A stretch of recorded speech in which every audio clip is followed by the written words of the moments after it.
Hello guys, কি খবৰ আপোনালোকৰ? আশা কৰিছোঁ আপোনালোক সকলোৱে ভালে আছে। বৰ্তমান ময়ো ভালে আছোঁ। আজি এটা মই বইল গাহৰি ৰেচিপি আপোনালোকৰ মাজলৈ লৈ আহিছোঁ।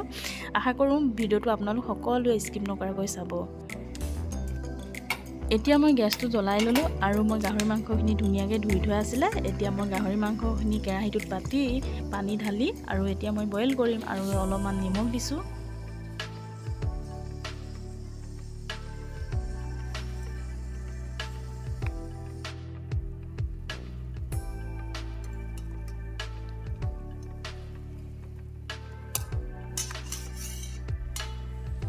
মাংসখিনি বইল কৰা হৈ গ'ল আৰু মই ফুটা খৰাহী এটা তেনেকৈ মাংসখিনি টুকি ল'লোঁ।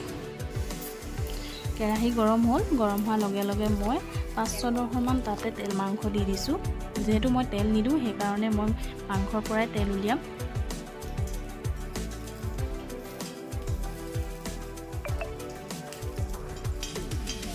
দেখিছেনে কেনেকৈ তেল ওলাইছে? আৰু তাতে আমি মিঠাতেল দি বনাবলৈ হ'লেতো আৰু তেল হ'ব। মই তাতে কেইডোখৰমান পিঁয়াজ দিছোঁ, বেছি নাই দিয়া। 3টা জলকীয়া দি দিছোঁ।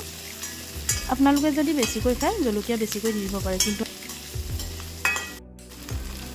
এতিয়া মই বাকী মাংসখিনি ইয়াতে দি দিছোঁ আৰু তেল ওলাবলৈ দিয়া মাংসকেইডোখৰো মই বইল কৰি থোৱা মাংসই হয়।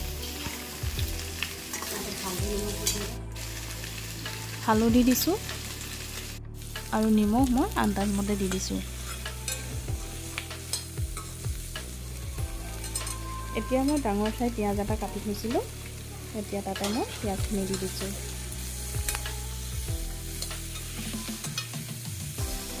দুই মিনিটমান এনেকৈ ভাজিলোঁ। এতিয়া ভাজি তাতে মই ঢাকনখন দি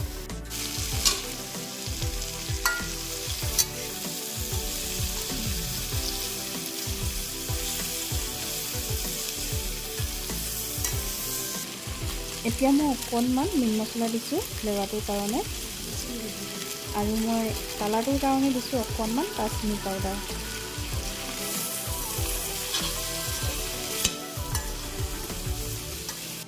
এতিয়া মই কাটি থোৱা আলু এটা তাতে দি দিছোঁ। কিন্তু মই আলু নিদিম বুলি ভাবিছিলোঁ, কিন্তু আলু নিদিলে নহ'ব। আমাৰ পোৱালিৰ কাৰণে আলু দিবই লাগিব আৰু আলু নিদিলে যিকোনো বস্তুৱে আধৰুৱা যেন লাগে। সেইকাৰণে আলুটো মেইন আৰু আলুটো প্ৰত্যেকটো বস্তু বনালে আলুটো দিয়া হয়। এতিয়া মই ইয়াতে খুন্দি থোৱা আদা নহৰু অকণমান দি দিছোঁ, কাৰণ মই আদা নহৰু প্ৰথমতে দিয়া নাই, মই একেবাৰে লাষ্টত দিছোঁ বুলিয়ে ক'ব পাৰি। আৰু আধাখিনি মই ভজা হৈয়ে গৈছে গাহৰি মাংস। মই এতিয়া 2 মিনিটমান এনেকৈ ভাজি থাকিলোঁ। এতিয়া ভাজি মই ঢাকন মাৰিম আকৌ। ঢাকনখন আঁতৰাই ইয়াত দেখিছেনে প্ৰায় গাহৰি মাংসখিনি হ'লে। আৰু এতিয়া মই এটাই লাষ্ট বিলাহী দিবৰ কাৰণে আছে। এতিয়া মই এটা বিলাহী কাটি থোৱা বিলাহী এটা দি দিছোঁ। বিলাহীখিনি গলি লোৱালৈকে মই ভাজি থাকিব লাগিব।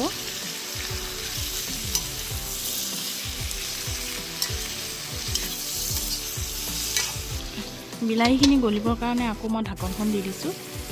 দেখিছেনে বিলাহী গলিছেই।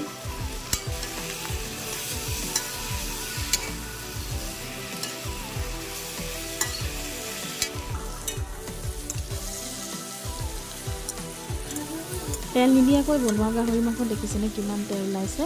আৰু এফালে মোৰ আলু সিজি গ'ল। গাহৰি মাংস হ'লে প্ৰায় আপোনালোকেতো খাই পাইছে বিভিন্ন ধৰণে গাহৰি মাংস বনাই। আজি ময়ো ভাবিলোঁ আপোনালোকৰ আগত শ্বেয়াৰ কৰোঁ বুলি। কিন্তু মোৰ ৰেচিপিটো আপোনালোকেও বনাই খাই চাব, কেনেকুৱা পালে কমেণ্ট কৰি জনাব। শেষত এয়া মান ধনিয়া কেইডালমান ওপৰতে দি দিছোঁ।